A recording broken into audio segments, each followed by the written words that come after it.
Good afternoon, good evening, good morning, good weekday, good weekend, and welcome to the True Core Crew podcast. Ba-da-da-da-da-da. One of these days I will get a little intro there, but my name is Shannon Logan and I'm the owner of True Core Crossfit in Annapolis, Maryland. If you don't know much about us, we've been around about 5.5 years. We use fitness and community to help empower people to live healthier lifestyles. And through this quarantine process that we're currently still in, we've taken the opportunity to kind of get to know some of our staff better, some of our members better, and kind of start our new weekly podcast here. So I have a familiar face with us this afternoon. Hi, Don. Hi, how's it going? Welcome back. Thanks for having me again. I mean, you must have done something right last week, right? Week 2. I don't know. I feel like, am I back in the principal's office here? What's going? No. Don. All right. Well, we have kind of a role reversal today. So last week when you and I were speaking, you brought up kind of an interesting question or want, desire, interest, which was, hey, Coach Shannon, why don't you let someone interview you? Yeah. That'd be fun. Yeah. And I said, okay, Don, why not? And since it was your idea, I thought I would let you take the ball and run with it. That's right. And so now you're handing the keys over here on the True Core podcast. There we go. Handing the keys to the audio YouTube video kingdom here. To me, of all people, I'm honored to be able to be the one to interview you. Secretly, I was really hoping you'd choose me. Well, it was your idea. I thought it was the best one.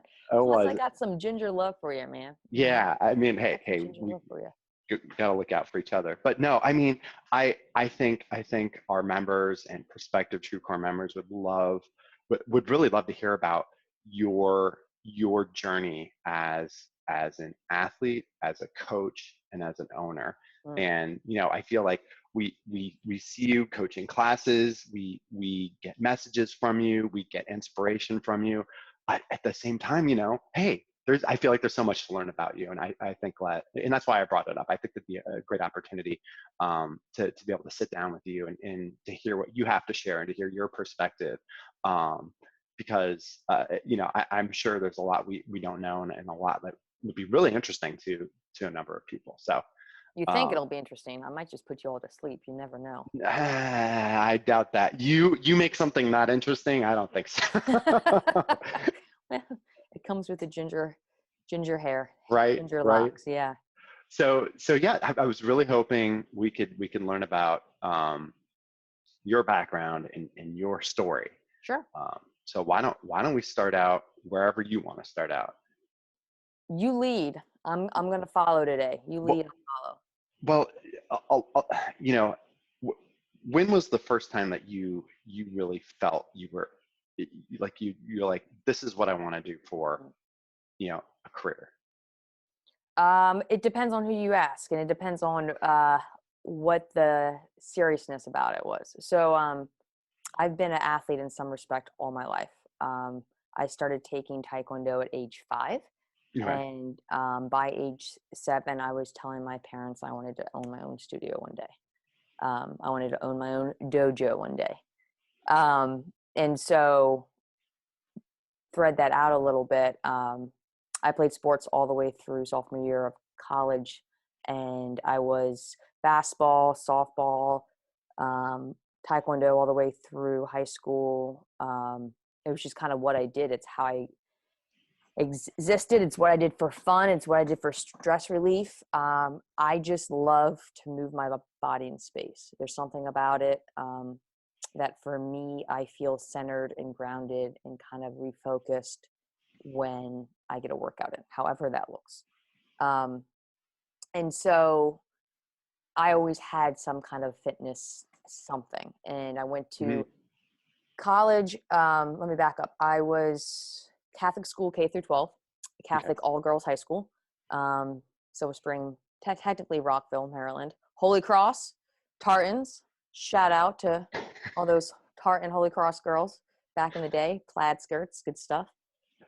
Played sports, and when I looked into what I was going to do in college and study, it was never a question of like somehow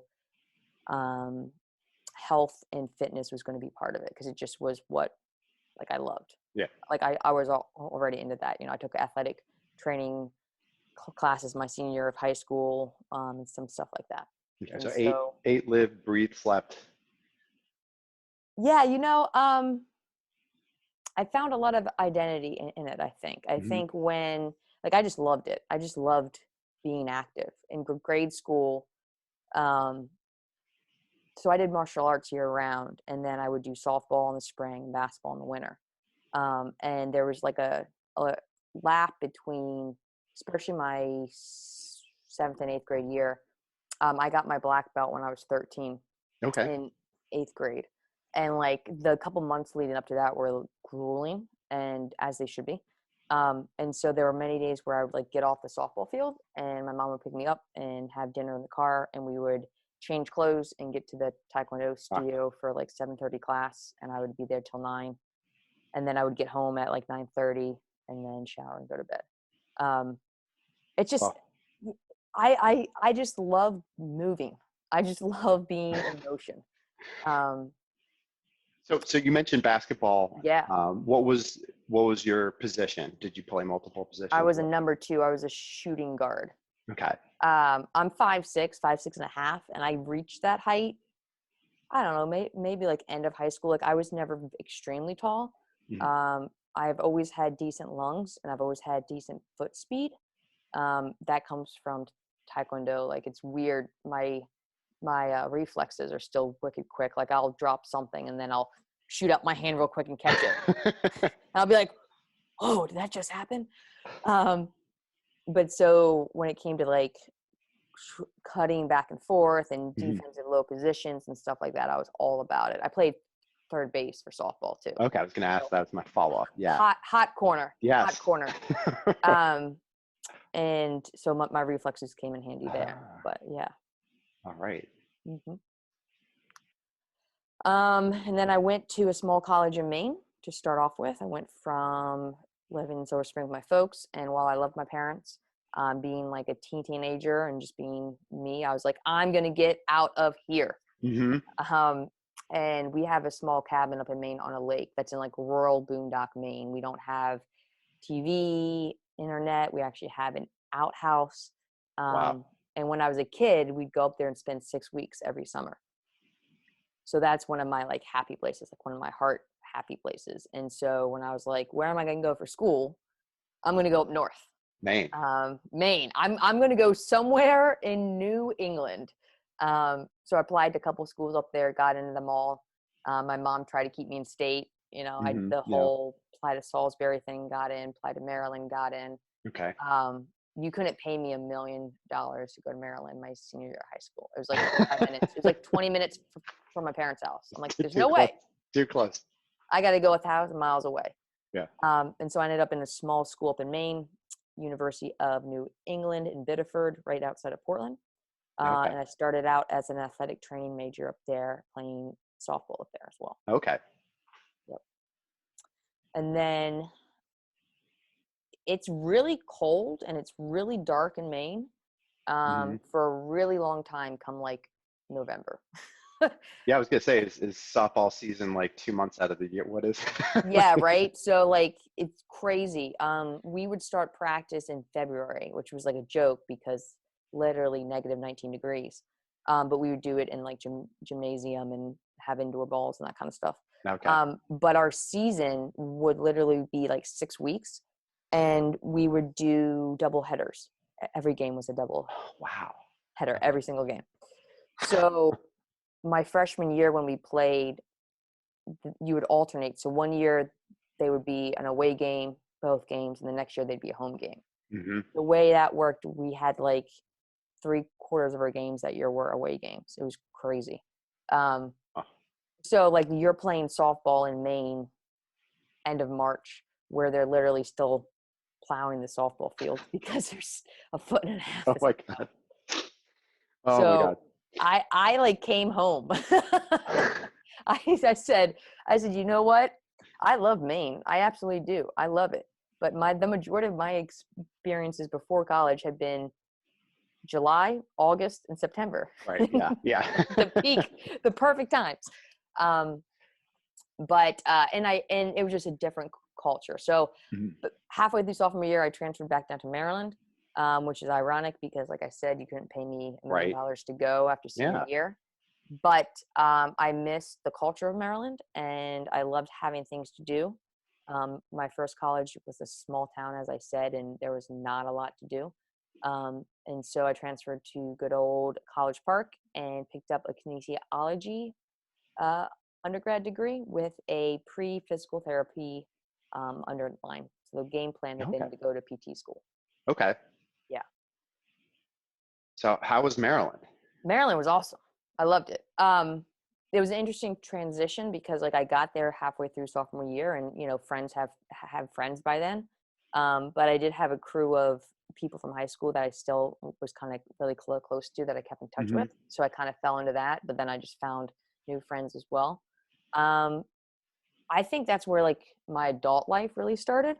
Um, because like mid through sophomore year and then junior and senior year, you're like 20 to 22. I did do an extra semester, so I graduated in December of '08 from Maryland Hmm. because I transferred and that kind of held some stuff up. Sure. But it was awesome. I loved it. There was stuff to do. I loved what I was studying. Being pre-physical therapy, I took, organic chemistry. I took anatomy 1 and 2. I took biochem, um, physics 1 and 2. I'm not a fan of physics. I'm a science girl, but physics does not work in my brain. Well, Um, props to you. I mean, God, biochem, that scared me away from going pre-med. So Organic chemistry, I had a hard time yeah. with. I had a hard time with. And then while I was in undergrad, I started working at a PT clinic Okay. because I wanted to see like kind of what it would be like. And I worked there for so actually it's not true. I worked two jobs. I forgot about this. So junior year, I got my ACE personal training certification. Okay. I was working out at a gym off campus down in Silver Spring, the YMCA actually. Okay. Interesting enough, it was the same YMCA that I grew up in. So like I went to YMCA camps. I did that I learned how to swim in that pool. Wow. And 20 years later, I find myself like working out there and the staff was like, hey, like you should think about maybe, getting a PT license. You're here enough. Like, Hmm. why don't you think about joining in? You're friends with all the staff. Like you would fit in really well. Why don't you hop on this bandwagon? And I was like, oh, you know what? Like, I love kines. Like, this is what I'm going to try to do. Like, absolutely. Yeah. So I studied for my ACE personal training, got that, and started working there. I would work at the YMCA 3 mornings a week. I would do the 5 a.m. to 10 a.m. shift, and then drive back to campus and hop into 10:30 organic chemistry, which might have been why I didn't like organic chemistry so much. That's quite the morning. Yeah, right. It was Oh, busy, man. yeah. It was busy. And then I also worked at a physical therapy clinic some nights, a couple nights a week as well, trying to get my Okay. foot in the door and kind of see what that was like, and get so many hours in the bank to apply to PT school as well. So I definitely had my hands on in a non-sexual way. I had my hands on people a lot, kind of getting an idea of how it was to work with people and to help people. And I found a lot of things I liked and I found a lot of things I did not like. Hmm. And so at that point, about midway through junior year, actually the end of junior year, I met a Naval Academy midshipman at a bar in College Park, because where else what better place to meet your future spouse than in a bar? Sure. Um, and Don't tell my wife that. yeah, well, it didn't end up so well. It No. didn't, and it's not my current spouse, so it obviously did not end up so well. But so we dated his last year and a half at Navy, my last 2 years at Maryland.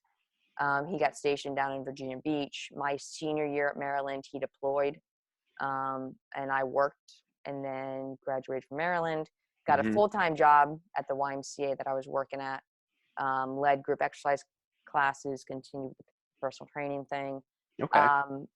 I loved physical therapy, but I wasn't exactly sure from a career perspective, only because, and from my perspective, and I'm not saying that this is the way it was, this was my experience, is that the majority of the PT jobs were in outpatient clinics. And with that, you see the same stuff all the time because, it's the same kind of knee replacement, shoulder issues, hip Yeah. issues.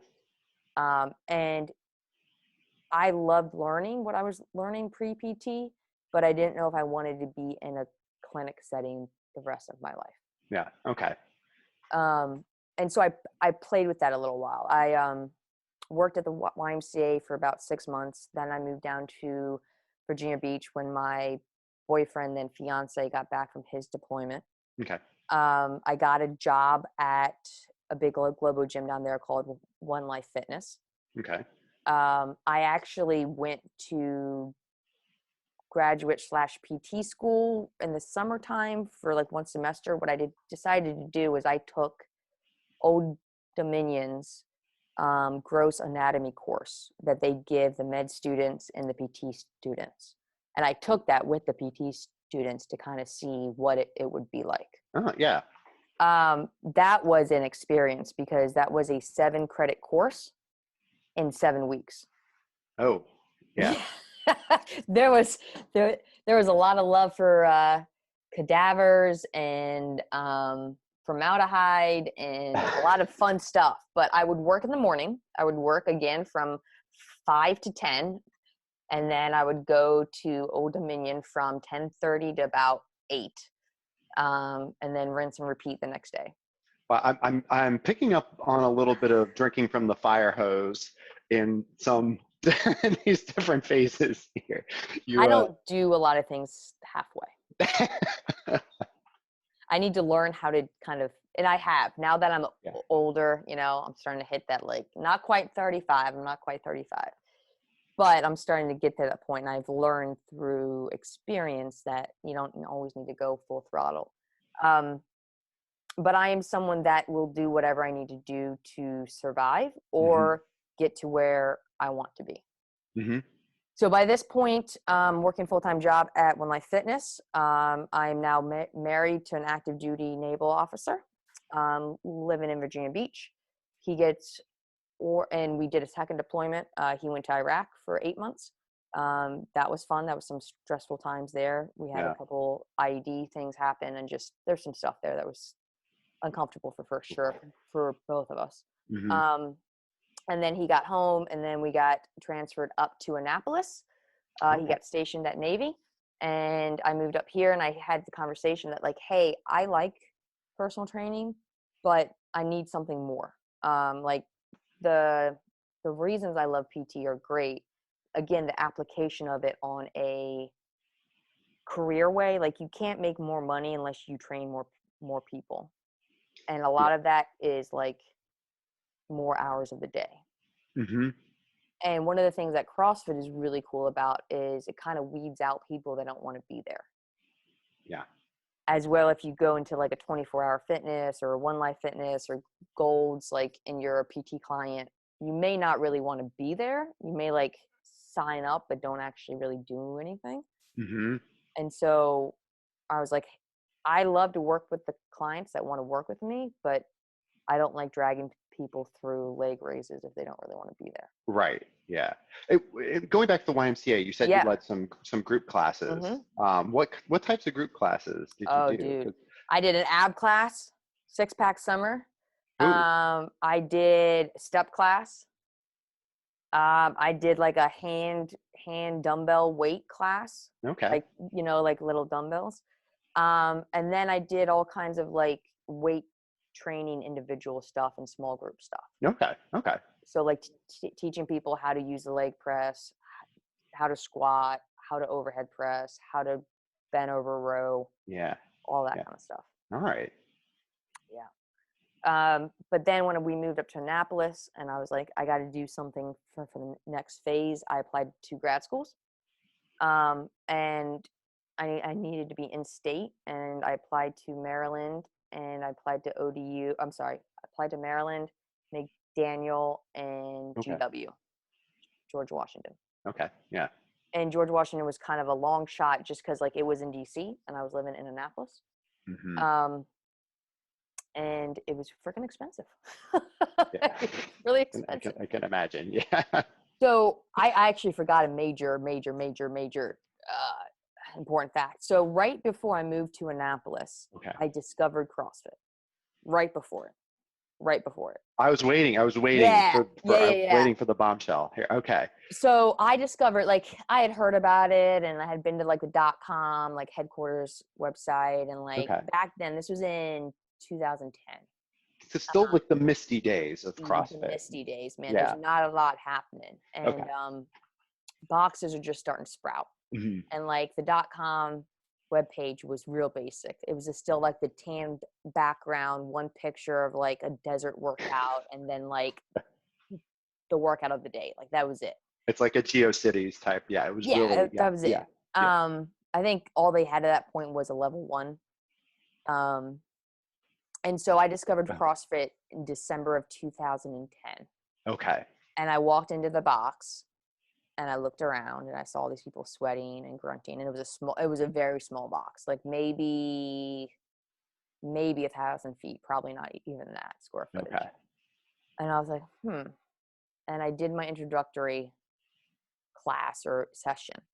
And my first workout was Tabata air squats. Yeah. Okay.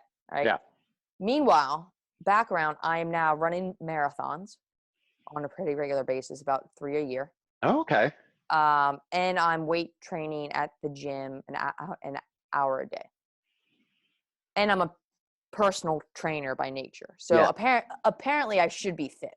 Like I should have some sort of fitness under my belt. I did Tabata air squats and I couldn't walk for a week. I laugh, but like everyone who like does their first CrossFit workout, it's exactly that. Most people get clobbered, right? Yeah. And I was like, what is this? Like, whatever this is, I need to be doing it. Because I worked out for 4 minutes and I cannot sit on the toilet. And I'm running 60 to 75 minutes every day minimum. And I'm weight training, and I can't sit on the darn toilet after 4 minutes. What is this monstrosity? So because I, as you put it, drink from the fire hose, I was all in. I was like, done, deal.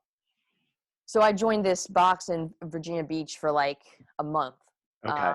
Because we were going to get transferred up to Annapolis in February. All right.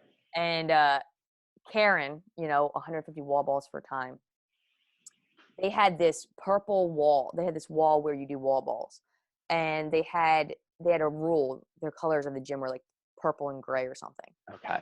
But you weren't allowed to wear purple or pick up the purple PVC pipes unless you were like on this purple victory wall. And you got on this purple victory wall by like completing certain workouts in certain times. And one of them was Karen in under like 9.5 minutes. Okay. Which is 150 wall balls per time. Right? Yeah, for those who might not know. Those don't have all their girl wads memorized. Right. Get working on that if that's you. So I got myself on that purple wall before I left that box. I was like, I'm getting on this dang wall. I might be 3 weeks into this CrossFit journey, but I am doing 150 wall balls under 9.5 minutes. And I did it. And the next day I walked into the gym with a purple t-shirt on because I could wear purple.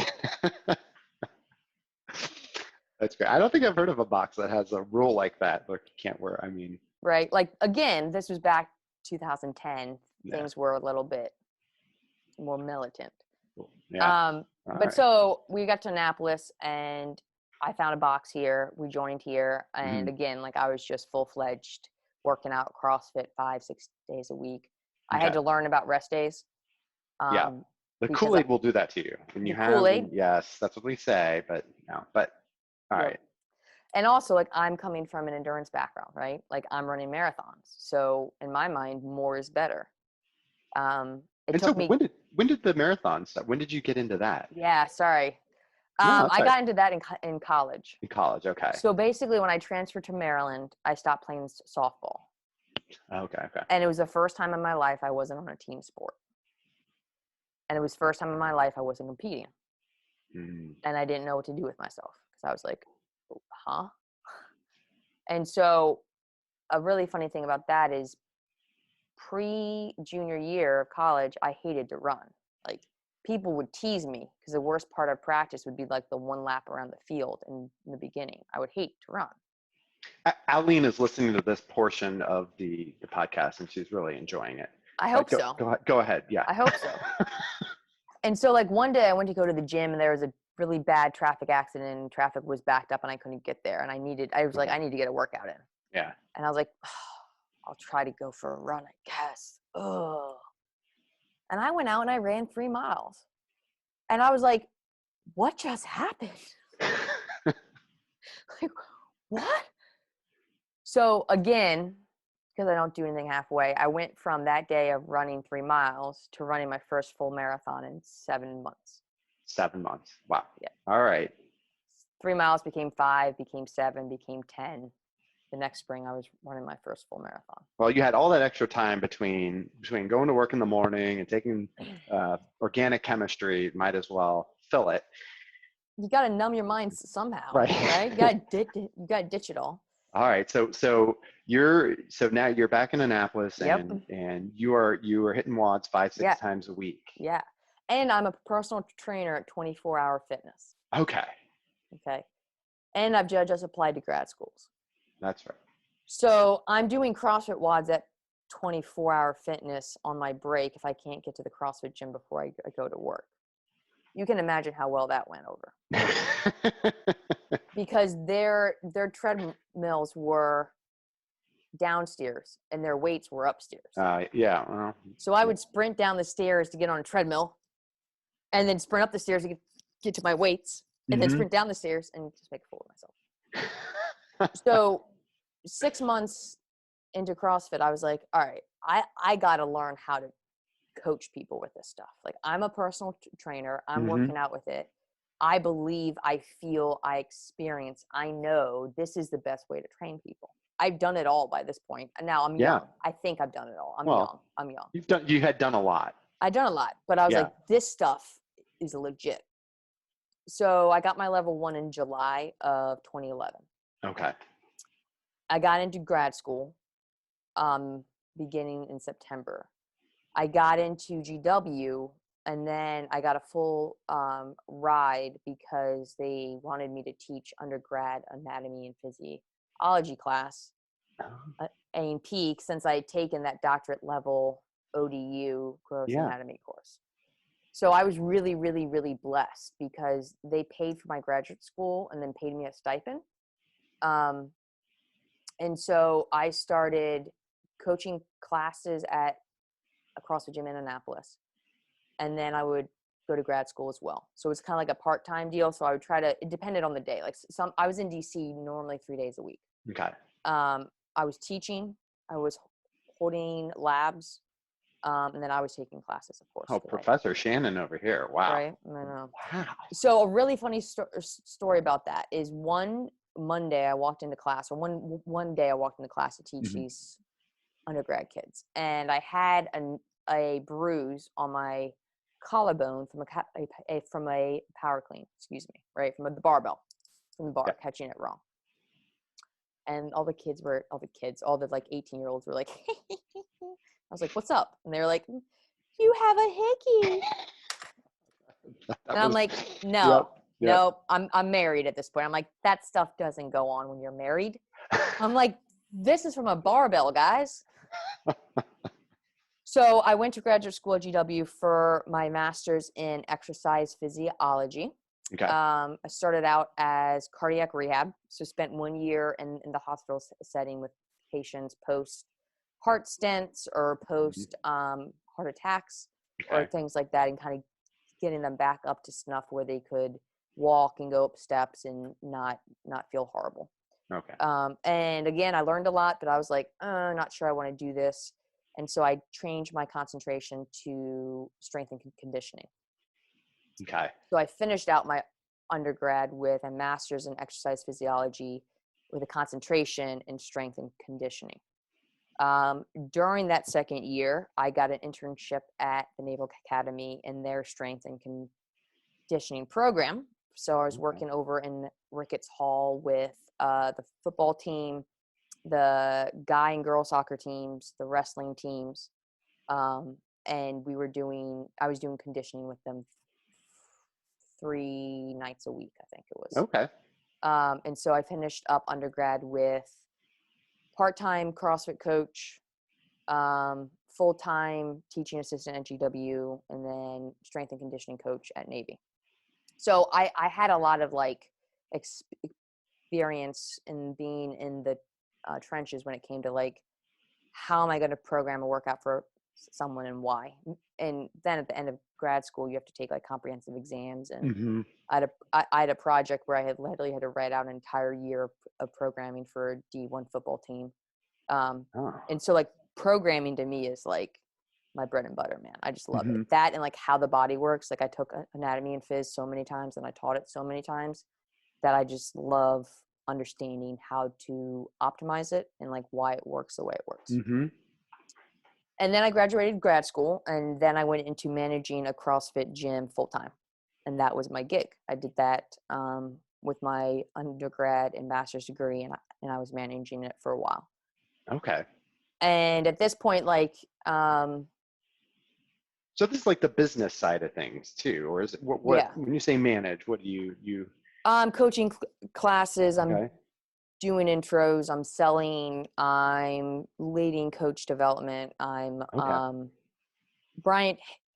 Dr. Bryant Harris and I were co-managing the CrossFit box. So him and I were a tag team, and just kind of we were in charge of everything day to day for the most part. Okay. And I had approached about like, hey, like I want to get in on this. Like, this is what I want to do with my life. You guys are really kind of strapped in because you've got a couple things going on, a couple more gyms and stuff like that. Like, I want in on this. And after grad school, I had the time, and we just had a different opinion in terms of there was like a rebranding that went down, and that CrossFit box was going to be taken in a different route than what it had been, and it didn't really align with my own goals, perspectives, or like why I wanted to train people with CrossFit and what I saw it benefiting people. Was a much more like lifestyle and long term versus necessarily competition. Not that that's not an awesome factor of it, and that we can help and do those things as well. But at the end of the day, I still want my clients to be able to get on the ground and play with their grandkids when they're 85 years old. Yeah. Okay. And so then I was like, you know what? I think I'm going to go do my own thing. Turning point. So interesting enough, I found a 3,000 square foot warehouse over on Renard Court off of General's Highway. It was that square footage, but like probably 1,000 square foot of it was a loft upstairs. And I took the leap, and I quit my current job, and I signed a lease, and I went from employment to no employment. At the exact same time, literally, my marriage that I had been in, it was no longer viable. There was just a lot of stuff that went down that it no longer was good for either person to be in it. And so I had a very interesting time frame, because here I am with what a lot of people saw on the outside as the perfect life. We had a house in downtown Annapolis. He was a Naval Academy grad, worked for the governor when he got out, picture perfect from what people thought. But actually it was very, very opposite of that. And I moved out. I left. And I really didn't take much. Took basically the dog. And here I was with a lease and no members quite yet. I mean, I had people that were like, hey, we're going to come join. Sure. No income and nowhere to live. So how overwhelming is all this? I mean, it seems like quite, it's a big jump to take to sign that lease and gosh sakes, I mean. Yeah, we were still married when I signed the lease. So I was still in the house when I signed the lease. And then it just became clear within very little time that I could not stay. And it was extremely, I mean, it was everything in my life went from stable and routine to chaos. Oh. Melissa Dorsey and I were really good friends at this point. We had been friends for a couple years, her and Kevin and I. And they literally built the first TrueCore with me. And when I say like they built it, I mean like we lived in that warehouse 12 to 14 hours a day, painting walls, laying floor. We found out after I signed the lease, even though I'd gone to the permitting office, we found out after I signed it that we were going to have to put in a second bathroom, which my landlord decided not to help me with because we had already signed a lease. So Kevin, we got a permit, we did it all. Kevin did all the work himself. He cut the concrete, he laid the pipe, he did the drywall. Melissa was in there with me painting and sweeping and installing. We had a bunch of other really good friends like Tyler and Meredith in there helping us. We had a crew like Scott Obishi that would come and feed us and like just stuff like that. Like there was within a couple weeks, we had a crew of family. And that crew, those those people in TrueCore are really what got me through the hardest time of my life. Because I'm a perfectionist and I don't like to fail. Okay. And when I realized that my marriage was not going to be sustainable, I felt like a complete failure. Catholic schoolgirl, like that's not what you do. Yeah, there's a lot of, yeah. Right. And TrueCore came out of that time. So your OGs, the OGs here.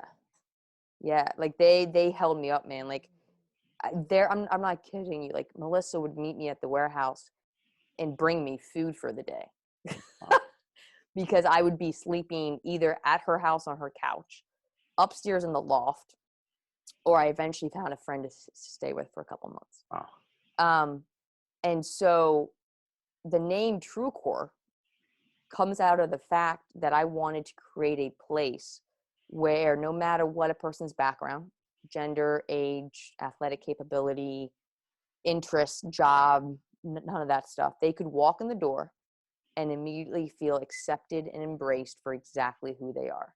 Yeah. Not that they had to get somewhere to be something, not that they had to improve who they are to be loved, accepted, and embraced, but who they were already at their true core was more than good enough. Ah. And that's where the name TrueCore comes from, is like who we are at our core is always good enough. Well, I'll tell you what, I didn't expect such an emotional and powerful story. And as I'm sure some of the listeners who might be listening, who didn't know this story, but this is wow, this is a very moving story that you're telling, and go on, keep going. Well, I mean, it's amazing what God puts in your life, when and how. Mm-hmm. And he laid, some people would have said, oh my God, that was the worst timing for you to start a business because you had nothing. Like I didn't have a paycheck. I didn't know where my next paycheck was going to come from. But what it was is it really brought out this is going to sound really, really corny, but it brought out my true core. Like it showed me what was important to me and why and how to stick to that. Mm-hmm. And so, we just did the dang thing one day at a time. Melissa and I would make a list. We called it the Just for Today list. And it was like, what do we need to get done today? Like, what do you need to get done today? Do you need to call the lawyer? Do we need to go down to permitting? Like, what has to happen just for today? And then we would rinse and repeat until Eventually our permit came through and we opened in March. And then we just hit the ground running. You know, we got classes up, we got intros up. That 3,000 square foot space we outgrew with under 2 years. We were up to 120 something members. Wow. I had an opportunity that the owner of CrossFit Old Bay came to me and said, hey, like, it's time for me to move on. I think our two communities are a lot alike. Would you be interested in joining and buying me out? Yeah. And it was, again, God brings what you need right when you need it, because I'd had a lot of issues with neighbors at my first location, to put it mildly, and we were looking to get out, and we had outgrown it. Within 2 years, we were crammed in there, and so it came right at the right moment, and I purchased Obey, and we moved in December, the end of December of 2017, and we combined our staff, we combined our communities, and we've been there ever since. And that's kind of like where we are today. And we keep, as we've grown, we've gone from just group classes to Olympic lifting, to powerlifting, to of course personal training, to nutrition. We've got stress management stuff now. One of the things that was right off the bat that happened the day we opened over in Bernard Court is I had supervised kids room, because I saw how important that was and how much people needed it. And so we have had, free supervised kids room since day one, because it's just that important to our members. And we just kind of keep rocking and rolling, like whatever hurdles have come up, and there's been a lot in 5.5 years, we do the same thing, like just for today. Like, what do I need to do today? What is the big picture goal? And what is the step for today that I need to take? What do my members need? How can I achieve that? And where are we going to be to make sure that like they get what they need? So looking back at TrueCore in starting this CrossFit box and in putting your heart and soul into this, what's been the most rewarding? You look back on all these things. What there is not just one thing. Really, what it boils down to, the answer for that is every time I see someone's self-perception change. So why I do what I do is because we all walk into the gym, we all walk into our homes, into our jobs, into our lives with a perception of who we think we are. We are tall, we are fat, we are thin, we are old, we are young, we are strong, we are weak, we are a daughter, we are a husband, whatever it might be. And then what I see happen through CrossFit, what I see happen in TrueCore especially, is that perception changes for the better. People come in and they say, I will never be able to do X. Insert pull-up, handstand push-up, double under, kipping pull-up, rope climb, whatever it might be. And then they achieve that thing. They get there. They do it. And they're like, oh, man, I did that. Okay, like, I'm not what I thought I was. I'm much more than I thought I was. And then they go to the next thing. I want to drop this weight. I want to back squat 300 pounds. And the whole process that comes from thinking you are one thing and then proving to yourself that you're not, that self-confidence, that perception change, ripple effect through your entire life. Like, I get goosebumps actually right now. I got goosebumps. Whew. I get goosebumps thinking about how it plays out in all walks of life. Now you go home and you take better care of yourself with what you put in your body, or you go home and you dump that toxic friend because they don't fit you now. Or you start to pay attention to like where you want to spend your money because you've shifted what was important to you. And I've seen that. Oh God, I've literally seen that hundreds of times. And it doesn't matter if it's like number 501 or the first one, like it is just as powerful. Like I can think back to when you joined, or when Jesse Washington joined, or when Bethany joined, or Megan Bourne joined, or like a gazillion people, or we have a guy that joined right before quarantine happened. His name is George, and George Albany, if you're listening, hey buddy, what's up? And Robin Soma, that's like crushed her life through quarantine. You know, she came into quarantine with a perception of I am this person, and she's running and she's working out 5 days a week, and she's on nutrition, and she's just crushing it, man. Mm-hmm. And like, I love to see her do that, but I love to see the way she's talking about herself. I like to see the smile on her face and the light in her eyes that comes on as a result of it. Like that's why I do what I do, is because like the perception change that I witness in our members is just like, it's inspirational, and I'll do whatever I need to do to make sure that can continue to happen. So that was a really long rambling answer to your question. That was a good answer. It was a good answer. And I'm sorry. And I know I have some other questions, and you know, we could probably have a 3-hour podcast, but I think some of our before I move on though. Yeah. You know, anything else like you think our listeners should know about TrueCore? Anything else you want to share before we lighten things up a little bit? Yeah, I mean, you know, it's I don't think there's enough time. I don't think if I had the next 3 days, there'd be enough time. You know, we started talking last fall, a lot. I started talking about our values, because I started to realize that I had not done a good enough job explaining why we exist. And I started talking about our mission statement a lot, and our vision statement. Yeah. And our core values of trust, honesty, determination, positivity, and unconditional support. And every staff meeting I had for 6 months, we went over each one of those, and we talked about why this is important and where it comes from. But it's because like, it's not a gym. Like, yes, we come in and we work out and we move weights, but it's like, in some regard, I'm going to overstep here and it's going to be really corny and you may not agree, but it teaches me at least like how to live life. Like, we have so many personalities and backgrounds and challenges that it's like, when I interact with our members, everyone is unique. And by leading them and by talking with them and trying to figure out how to meet them, it teaches me like how to live life. Mm-hmm. Because if I don't do it well, like things go downhill quickly.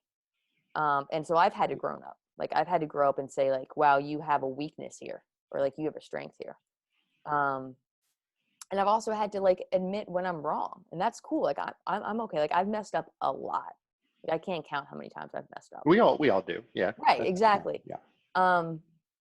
But you know, TrueCore exists so that people can feel supported and embraced and empowered, because we want to make a ripple effect in your life. We want to give you the tools to lead your best life, physically, mentally, and emotionally. Mm-hmm. And that is why we exist. And those things, I mean, they're so foundational to everything you do, you know, to your job, to your recreation. I mean, you need to have that at the bottom of the pyramid, and you know, that's the base. And it's, you know, I don't think that's corny. So. Well, thank you for that, Don. I appreciate it. I don't think others will think that. Anything else? Because I do want to spend a little bit of time just getting to know Shannon. Okay, I love it. Bit. All right. Well, I guess so. What are your fitness goals right now? What is Shannon working? You know, I might be working on, you know, just trying to do 4 air squats without keeling over. What are you working on? Like, what are we talking about? Like current as of today, May 18th, like because we're now in week 10 of quarantine, or are we talking about just in life in general? Fitness goals, you know, whether it's this year, this month, what fitness though? Okay. So I have reached a phase in my life where I am a typical member in terms of I want to look good naked. I love it. Yeah. I want to look good naked, right? At the same time, I want to be able to hold my own because I do own a gym. So I have to be able to have, I want to be able to have basic strength. You know, I need to be able to squat and pull and press. I need to be able to stack up in a Metcon and not feel like I'm going to die. But because I own a business, and a lot of people are like, oh, well, you own a gym, you must work out all the time. The worst thing I ever did for my fitness, the very worst thing I ever did was open. The worst thing I ever did. The amount of time that it takes. And then like, the thing is, if I work out in the gym, like I'm working out at work. Yeah. So I'm seeing everything that has to be done. I'm seeing all the stuff that needs to be put away. I have questions brought up to me, which is cool. But like, it's hard to work out at work. So I have to It's not your outlet. You know, to us, that's our outlet, right? That's an escape. And for you, you're in the thick, right? Okay. But I need my workout to be my outlet nonetheless. Yes. So my goal, to answer your question, is to find 5 days a week where I can have a consistent workout routine, where I can move my body, feel challenged, feel strong, and dump my mind out. I have to have that. That is my goal. Whether that happens outside my house doors, whether that happens, I have to schedule it. Like I schedule it in my planner. I have it in here today. Okay, you can't see it, but it's there. Run. Yeah. Today's my run day. I run on Mondays. So I literally have to schedule it out to make sure it gets done.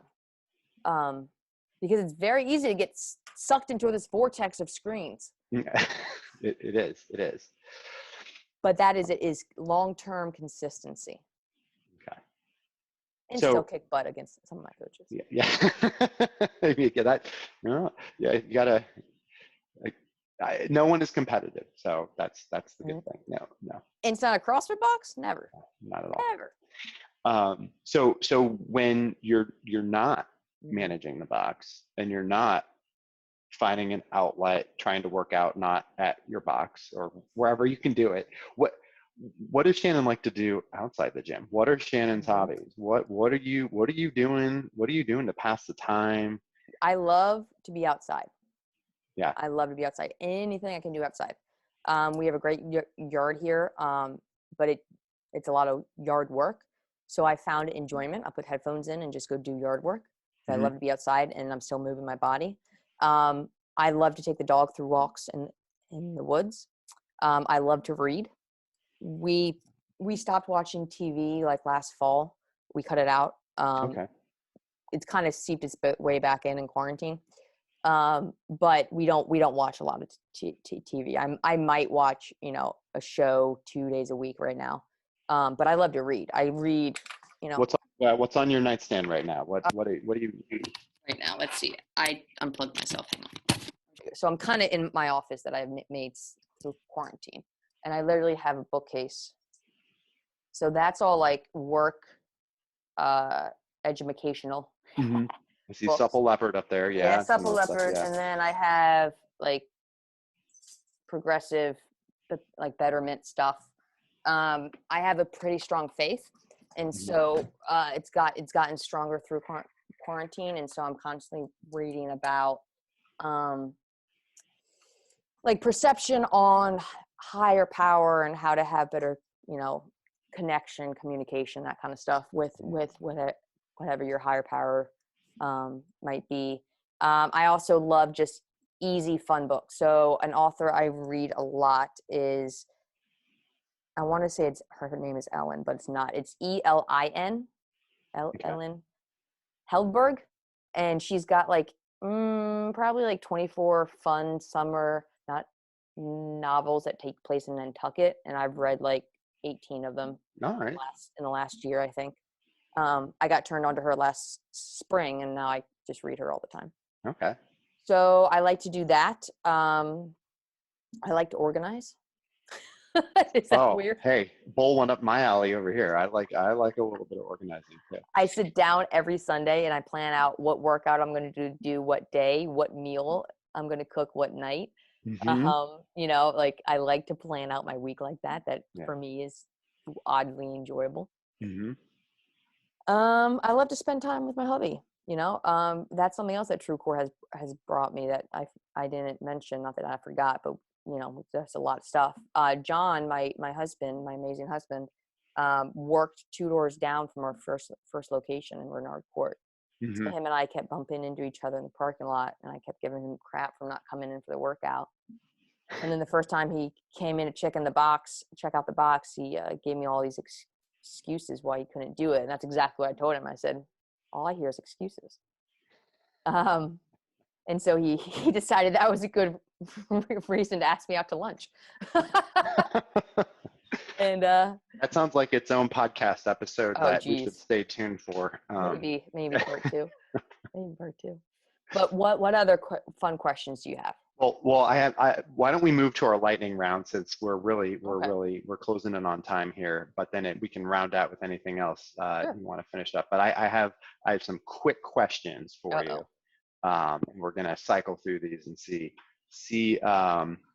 just give our listeners a chance to learn a little bit more about Shannon. So let's start out. What is your favorite barbell movement? Clean and jerk. Clean and jerk. Favorite gymnastic skill? Handstand push-up. All right. If you had to run, row, bike, or swim, which one are you doing? Run all day long.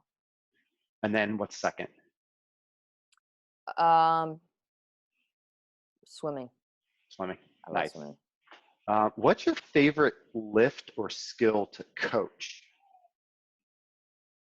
You know what? I would have to say I have 2. Yeah. I'd have to say air squat. Yeah. Because it is so basic, but everyone does it wrong. And from a functionality perspective, it provides the best long-term health. And what I mean by that is like learning how to sit on and off the toilet, keeping your knees healthy so you don't have to have a knee replacement at 65. So I love Never thought so deeply about the squat as I did just now. Like Blake, like he plays in the bottom of a squat. He does. Right? Yeah. Like we should be able to do, like that's how we're built, is to be able to do that. But then, we sit in chairs from kindergarten until the rest of our life. And, yeah, chairs. And then I love to coach the handstand push-up as well. All right. Okay. Yeah. What's the toughest lift or skill to coach, in your opinion? I would say the clean. Clean. Mm-hmm. Yeah. Okay. All right. Well, these are going to get a little more fun. Favorite Taylor Swift album? Oh, I can't decide. I don't have one. I don't. I mean, really anything from 1989 on. Well, that's not even true.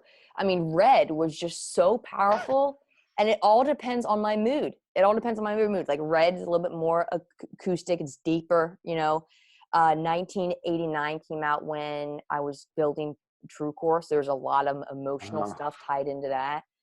Reputation was just freaking awesome. I don't care what the Grammys had to say. And now Lover. I mean, I can't decide, Don. And before Red, you had Sparks Fly, and then you had Taylor Swift, the original. So, I mean, we're going to need a whole other podcast to do that one too. Okay. We got 2 more podcasts already to we're getting backed up here. Okay. Favorite games athlete? Do you have one? I love Anne E. the Word's Daughter. All right. Original, and in my mind, one of the best. Okay. Who's fitter, Froning or Frazier? Froning all day long. All right. Vanilla or chocolate? Always chocolate. Vanilla is a waste of a flavor. Go to Dunkin' Donuts order. I don't go to Dunkin' Donuts. It was a trick question. Okay. Coffee order. Medium with half and half. All right. Okay. Starbucks is normally like a red eye with half and half. Favorite junk food if you ever indulge? Oh, I love pizza. Pizza. Love it. Favorite season? I don't have one because there's something about them all that I really enjoy. All right. Last question for you. Favorite actor or actress? Do you have one?